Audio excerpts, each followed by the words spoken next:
Nintendo had played with the idea of alternatives to cartridges before. The Famicom had its disc system after all. But when they announced that the Nintendo 64, their new challenger, would be cartridge based, people just assumed that at some point there would be some kind of optical solution.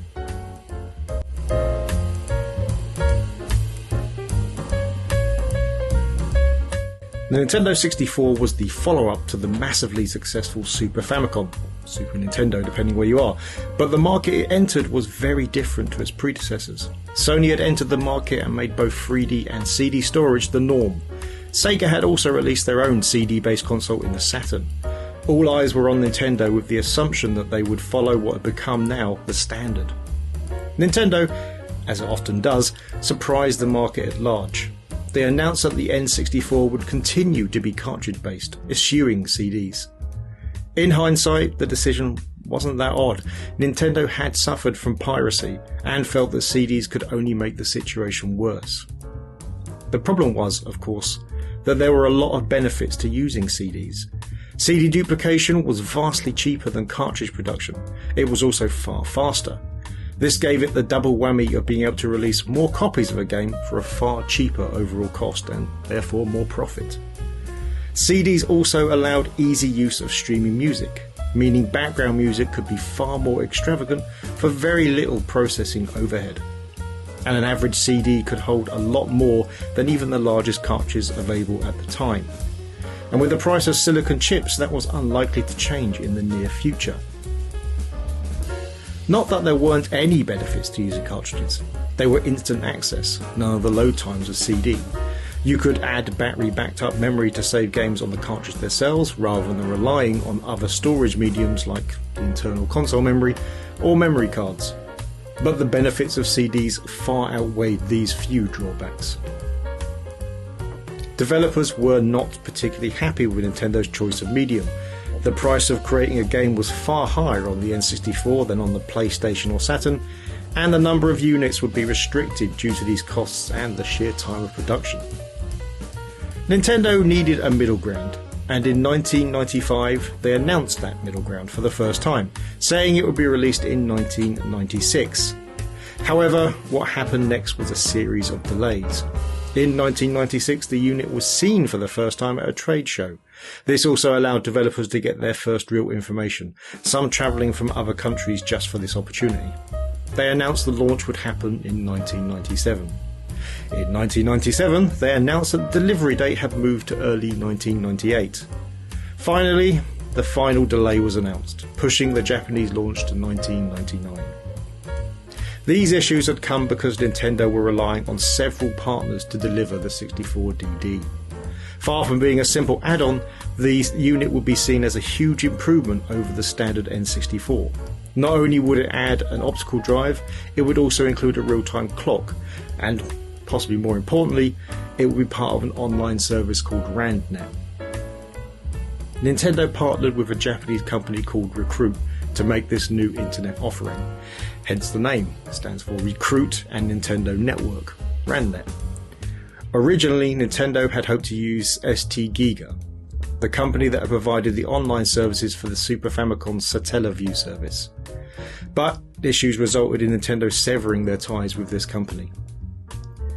These issues, along with some production problems, caused the huge delays the 64DD experienced.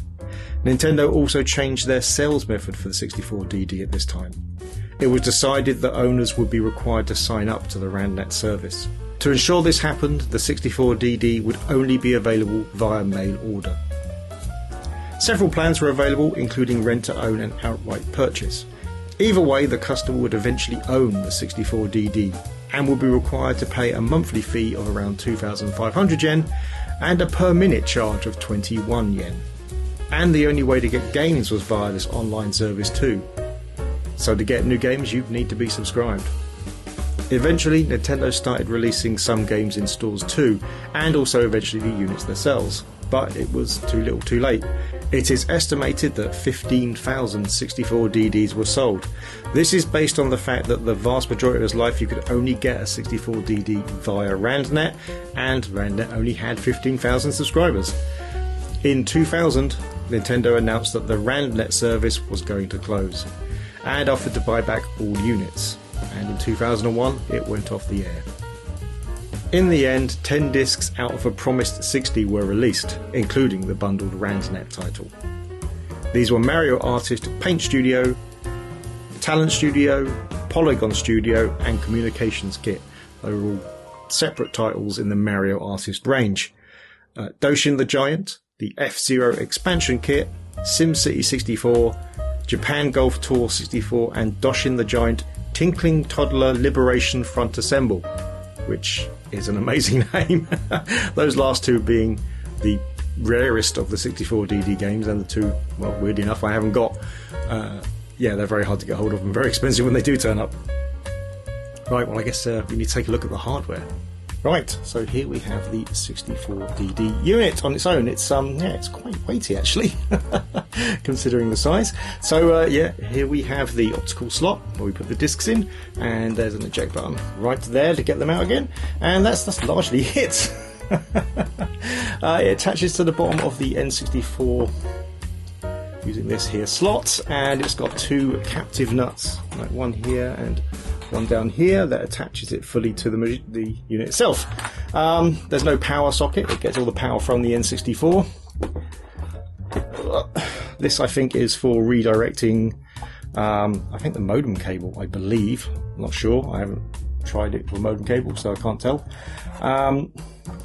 But yeah, if you look on the bottom of the N64 here, this is normally covered up with a little cover. You take that off and literally what you do is push it on. It goes on really, really easily there. Yeah, then if we turn it up, we've got these thumb screws which you just hand tighten. And as I found out today, once you've hand tightened them, they actually do get stuck after a while. It takes some effort to get them out. But yeah, that's it. It does require the memory expansion to actually function properly. I don't know how much the stuff requires it, but certainly you need it in there. And yeah, so it came with this little cartridge here. So this is the main RANDnet communications cartridge, and you see it's got a modem port there. And yeah, a lot of the games require this to be in. Well, all the games require a cartridge to be in, and that one suffices for the ones that haven't got their own cartridge. The box of that looks like this.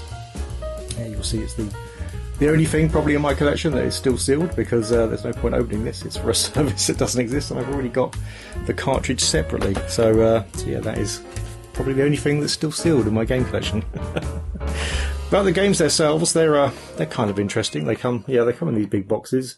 They tend to have a nice big manual, lots of. So it's quite thick. This is Doshin the Giant, by the way, and yeah, some instructions as well. Nice instruction leaflet. And the cartridges, they resemble a little bit the iAmiga Zip cartridges, or maybe the late Jazz ones. But yeah, they're like hefty little beasts, that's for sure. I guess pretty much like a flattened cartridge. But yeah, they're nice and hefty. Yeah, so this is, most of the games came in these boxes. This is the Polygon Studio, Mario Artist Polygon Studio, that comes in that box because it doesn't come with any extras. I'll explain that statement in a minute. Like let's say SimCity there, and I guess the F-Zero X expansion kit, which is designed to work with this game. So the idea is you put this in, and then you put this game in, and then you'll get more options on the F-Zero game. So yeah, built with that in mind, which is pretty funky, I think. Oh yeah, and there's another Mario one. That's the communications kit, I believe. Yeah, the more interesting ones are this. So this is the Mario Artist, the Paint Studio, and it comes with a mouse. So much like the old Mario Artist games on the Super Famicom and such. That's kind of interesting. And also the Talent Studio, which is possibly more interesting. It can take video input, and also it comes with a microphone. Oh, there we are. So you can record your voice, and yeah, it's kind of almost like a pop idol style thing going on. So it's an interesting game, certainly. It's Nintendo at their creative finest, no doubt about that. Well, I mean, It makes this look a little bit like a kind of hi-fi system when it's connected. I think it looks really striking. I really do like the looks of the thing. You can tell they were designed together, so it does. Yeah, it looks. The lines are really nice. It also, weirdly enough, resembles. There's a load of Nintendo 64 storage units you can buy. So they've got like drawers for the games and cables and stuff, and it looks almost like that as well. I don't know whether that was on purpose, whether the people who designed that made it look like that or not. I don't know. Maybe it's a Nintendo thing. I've only ever seen them on Yahoo auctions. So hey. Anyway, let's take a look at some of these titles. We've done some more in-depth looks at some of these Mario Artist ones on and actually the F-Zero expansion kit as separate videos, so you'll go and look those up as well. I'll try and remember to include them somewhere on the YouTube interface. But let's just have a quick burst through some of the others just to show it off, and then we'll come back with a summary.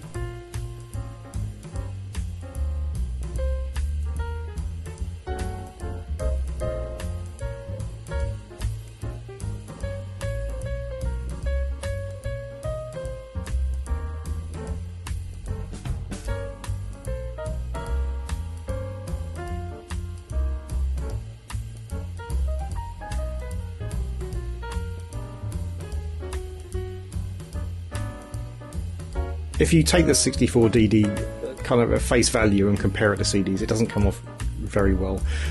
This could only hold 64 megs each cartridge, which is obviously a tenth of what the average CD game had. It was more expensive to make. It was still a proprietary technology from Nintendo, so yeah, you still had to pay the extra for it.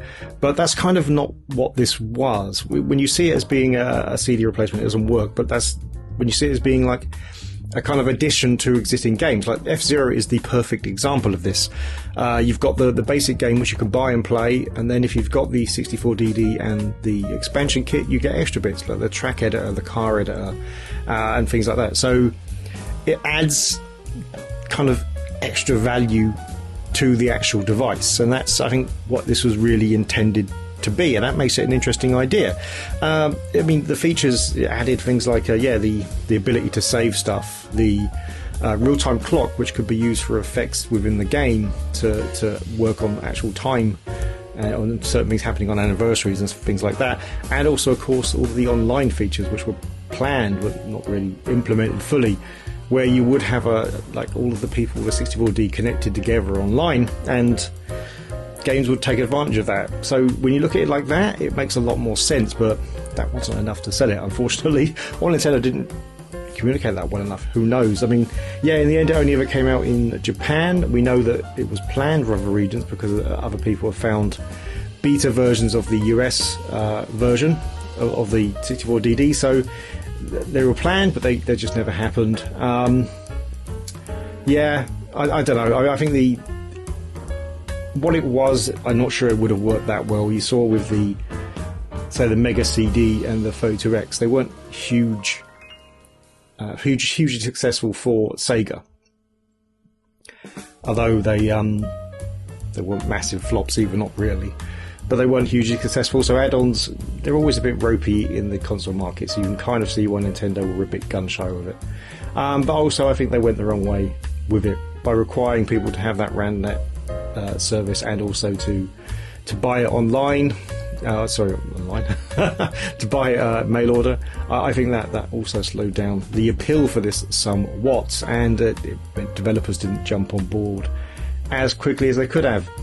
Well, it's a shame. In terms of owning one, unless you're a real collector and you need to have everything for a platform, I don't think there's anything massively compelling to make you go out and buy a 64DD, especially 64DD, especially at the prices that these are currently going for, which is anywhere between £400 to £1,000.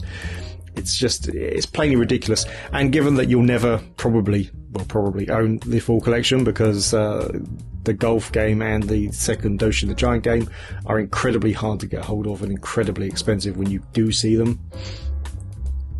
Yeah, it's not an ideal ownership. There are some highlights. The Mario Studio games are very, very good. They're a lot of fun. The add-ons to the F-Zero X are really interesting, but again, not really something to say you should be spending £1,000 on. Anyway, thanks for watching. If you enjoyed the video, please hit like. If you really enjoyed the video, please hit subscribe.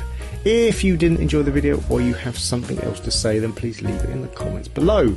And yeah, don't forget to hit the bell thingy icon to make sure you get told about new videos. See you next time.